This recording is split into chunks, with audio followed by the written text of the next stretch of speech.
مگر کئی مرتبہ لوگوں کے کام اٹکے ہوئے ہوتے ہیں، رشتہ آتا ہے دوبارہ رابطہ نہیں کرتے، ڈیل ہوتی ہے ہوتے ہوتے رک جاتی ہے، تو دوست احباب شکوے کرتے ہیں جی ہمارے کام پورے نہیں ہوتے، اٹک جاتے ہیں، اور پھر وہ کسی کے پاس جاتے ہیں، عملیات والوں کے پاس، تو ان کا تو چونکہ کاروبار ہے، انہوں نے پیسے کمانے ہوتے ہیں، تو وہ سمپل جواب دیتے ہیں جی کسی نے لگتا ہے تمہارا رزق باندھ دیا ہے، کسی نے تمہارا رشتہ باندھ دیا ہے، اور ہم اس کو بلیو کر لیتے ہیں۔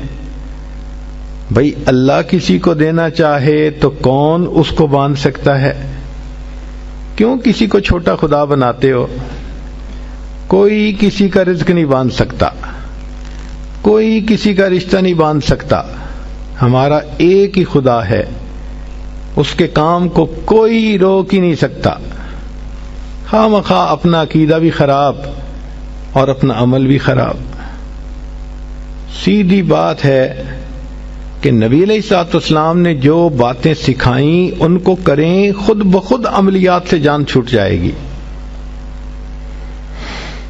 چنانچہ عورتیں اکثر پوچھتی ہیں جی کہ میرا رشتہ اچھا ہو جائے، بیٹے کو جاب مل جائے، بہو کا ویزا رکا ہوا ہے، فلاں کام اٹکا ہوا ہے، تو بھئی اٹکے ہوئے کاموں کے لیے عمل نبی علیہ السلام کے مبارک زبان سے ابو داؤد شریف کی روایت ہے۔